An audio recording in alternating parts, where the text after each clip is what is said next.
El Metro de Santiago tiene el honor de ser el más moderno de Latinoamérica. Cuenta con 7 líneas de metro, o bueno, 6,5, porque no sé si la 4A cuenta propiamente como una línea independiente. Y se supone que para 2030 estarán listas las nuevas líneas 7, 8 y 9, junto con las expansiones de las líneas 2, 3, 4 y 6. Pero hace algunas décadas, el que era considerado el metro más moderno de Latinoamérica era el Metro de Caracas, y este es su mapa. Santiago es más grande que Caracas por apenas 27 kilómetros cuadrados, pero su red de metro es muchísimo más extensa. Nuestro retraso se debe a razones bastante obvias que derivan de la llegada al poder de este señor.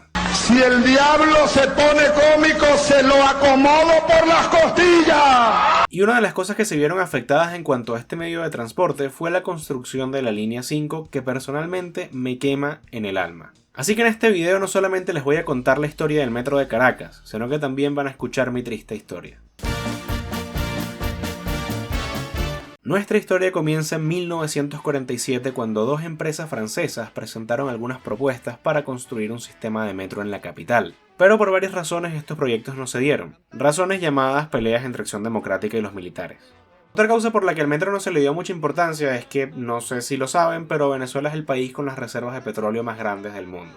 Así que no solamente sus derivados eran baratos en todo el país, sino que éramos los principales exportadores cuando hubo un boom automovilístico en todo el mundo, Europa se estaba reconstruyendo y había guerras satélites en varios países entre bandos apoyados por la Unión Soviética y Estados Unidos. Así que todos esos elementos se mezclaron y ocasionaron que hubiese una alta demanda de petróleo, y por ende precios altos en el mercado y suficiente dinero dentro del país como para que hasta el piedrero de la esquina se comprase un carro. Entonces, en lugar de andar construyendo un metro o ampliar la casi inexistente red de ferrocarril, se centraron en construir estos mamotretos gigantes de concreto para poder llegar de un sitio a otro con un carro y llenar de humo y cáncer los pulmones de todos los caraqueños.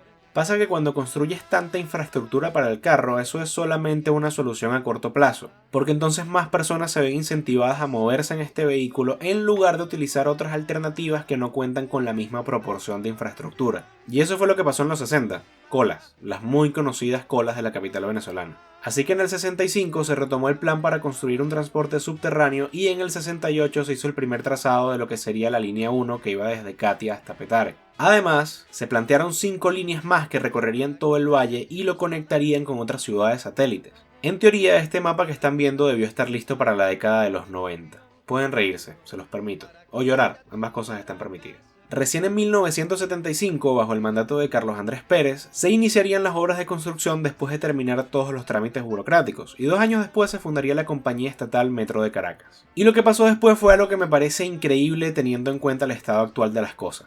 Años antes de que estuviera listo el primer tramo de la línea 1 del Metro de Caracas, se lanzó una campaña para que los futuros usuarios entendieran no solamente cómo se usaba, sino cómo debían comportarse. Y esto es loquísimo porque tuvo un impacto tan grande que incluso personas como Carlos Rangel, quien es el referente más grande que tenemos en cuanto al liberalismo venezolano, hablaba del comportamiento del caraqueño en el metro como un ejemplo de que éramos una sociedad perfectamente capaz de hacer las cosas bien y de una forma organizada. Venezuela es un gran país. Dicen que es el mejor país del mundo. Yo creo que eso es una tontería. Lo que sí tenemos es uno de los mejores pueblos del mundo. Miren el metro. Miren cómo la gente de Venezuela, cómo los venezolanos se comportan en el metro. ¿Por qué? Porque ahí se les da un ambiente civilizado, ahí se les da un ambiente de limpieza, de orden, de puntualidad, un ambiente justamente de desarrollo. Y los venezolanos enseguida se adaptan a eso. Este es un gran pueblo. Este es un pueblo que podría mañana mismo ser protagonista de una gran democracia. Es más, incluso mucha gente que fue adolescente o veinteañera cuando llegó el chavismo al poder habla del metro como un lugar libre de crisis, donde la gente todavía se comportaba. Se podía estar cayendo la ciudad afuera, pero todo dentro del metro estaba bien. Y eso es algo que mi generación no llegó a ver. Yo vivía al lado del colegio y la mayoría de los amigos y familiares que visitaba o vivían cerca o vivían en sitios donde no llegaba el metro. Además de que mis padres tenían carro, así que propiamente no tuve la necesidad de utilizar el metro diario hasta que empecé a estudiar en la universidad. Y el metro que yo conocí es muy distinto al que conocieron mis padres y mis tíos.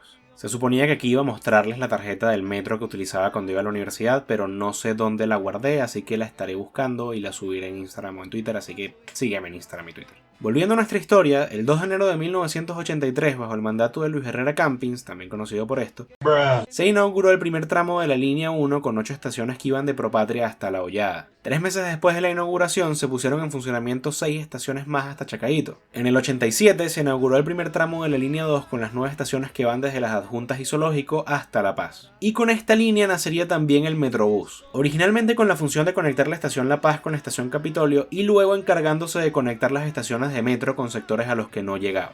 Para el 88 se expandió la línea 1 en 4 estaciones más para llegar hasta los Dos Caminos y el mismo año se extendió la línea 2 hasta El Silencio, contando con el primer pasillo de transferencia de todo el sistema y pudiendo ahora hacer combinación con la estación Capitolio. Finalmente, en el 89, 6 años después de haber sido inaugurada, fue terminada la línea 1 llegando hasta Palo Verde. Un aspecto bastante importante en cuanto a las primeras 2 líneas es la inclusión de arte en las estaciones, cosa que también se ve aquí en Santiago y es una costumbre que en Caracas lamentablemente se ha ido perdiendo con el paso del tiempo. O bueno, no con el paso del tiempo, con el paso del chavismo.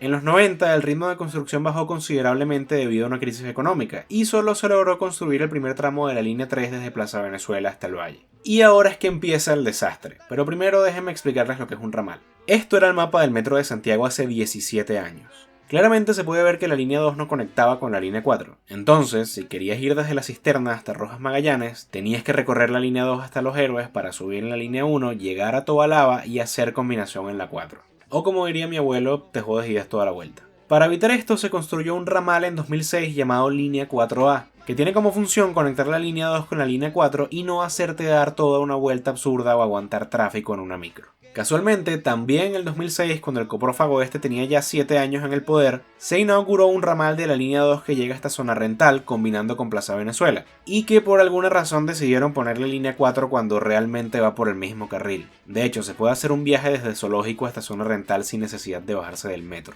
así que prácticamente vendría siendo la misma línea. Incluso hay mapas viejos donde aparece el mismo color que la 2. En fin, la 4-1 y Capuchinos con Plaza Venezuela. Que por cierto, esta línea la hizo de brecha, así que dejo a su juicio cuánta plata se habrá escapado de la construcción. El mismo 2006 se inauguró la primera fase del segundo tramo de la línea 3 con la conexión directa desde el Valle hasta la Rinconada. Además, el primer tramo del ferrocarril de los Valles del Tuy y la conexión entre las Adjuntas y el metro de Los Teques. Finalmente, las estaciones intermedias entre el Valle y la Rinconada se inauguraron en 2010. Después de esto se inauguró el Metrocable, el Cable Tren, el Cable Metro, el Metrotren, el Cable Cable y otro montón de cosas con nombres demasiado parecidos que funcionan mal desde que se inauguraron porque chavismo. Y hablando de cosas que funcionaron mal desde que se inauguraron, ahora sí les voy a contar mi triste historia. En 2015 se inauguró con una sola vía la estación Bellomonte de la línea 5, pero veamos el mapa original de nuevo. Bellomonte originalmente formaba parte de una extensión de la línea 4 que no debía llegar solo hasta Zona Rental, sino hasta el Parque del Este. La línea 5 sería una que recorrería el sureste desde Santa Ana hasta El Hatillo. Decidieron ponerle línea 5 por motivos propagandísticos, porque queda mejor decir que inauguraste una línea nueva a decir que solamente expandiste una que ya existía.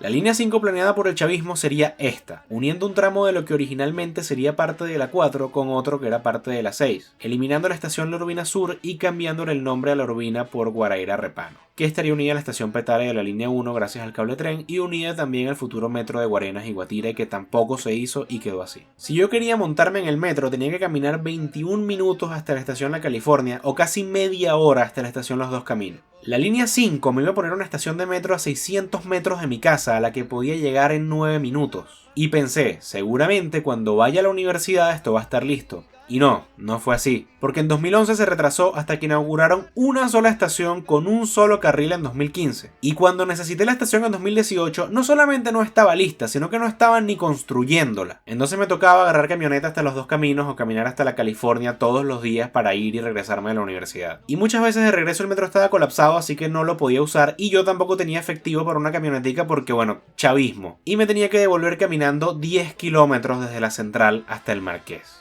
Y esto no se acaba aquí porque encima conocí muchísima gente de Guarenas que tenía que subir todos los días a Caracas a estudiar o trabajar. Ese metro Guarenas-Guatire les hubiese solucionado muchísimo la vida y nunca lo vieron porque o terminaron mudándose a Caracas o se fueron del país. E igual si siguieran viviendo en Guarenas no lo verían porque no está listo, o sea, es que ni siquiera está la vía hecha. Y además yo también bajaba regularmente a Guarenas los fines de semana y veía cómo construían estas cosas poco a poco y al final quedó en nada. Cuando los arqueólogos del futuro se encuentren con estas cosas, estoy muy seguro de que van a pensar que eran una especie de culto a un dios caribe, el dios chavista de la mediocridad y de la infraestructura mal hecha. Y esto fue así porque se robaron toda la plata con Odebrecht cuando, por cierto, el señor candidato Enrique Capriles Radonsky era gobernador de Miranda. Y esto no es lo peor. Porque está bien, no me construyas nuevas estaciones, está bien, no me importa, pero por lo menos que el sistema funcione como lo hacía hace 40 años. No te estoy pidiendo excelencia, te estoy pidiendo una calidad mínima que ya había hace 4 décadas y que ahora ni siquiera eres capaz de brindar. Basura en las estaciones, escaleras mecánicas dañadas, fallas en las vías, trenes explotando, faltas de iluminación, fallas de iluminación, salidas cerradas desde hace años, inundaciones, entre otro montón de cosas que tienen que sufrir todos los caraqueños que usan el metro todos los días.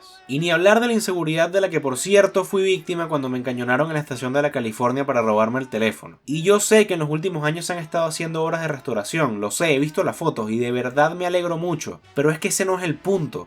El punto es que nunca debió haber sido necesario restaurar lo que en su momento fue el metro más moderno de la región, porque nunca debió haberse dejado perder. Las cosas que nombré no tenían por qué pasar, y no hubiesen pasado si los indecentes estos no se hubieran robado toda la plata que estaba destinada al servicio. La destrucción del metro fue un daño más, no solo a la rutina del caraqueño, sino a su identidad. A medida que nuestra sociedad se iba deteriorando, el metro comenzó a hacer lo mismo hasta prácticamente dejarse perder. Algún día lo rescataremos, pero también debemos ser conscientes de que podríamos tener todos los recursos a la mano para destinarlos al metro, pero sin unos ciudadanos que no sean capaces de cuidar su entorno e intervenir cuando alguien más lo esté dañando, seguiremos en lo mismo. Si te gustó el video, dale me gusta para que YouTube se lo muestre a más personas, compártelo con tus amigos para que esta comunidad siga creciendo, suscríbete si no lo has hecho y sígueme en Instagram y Twitter si quieres ver más contenido como este. Aplaude, Diosdado.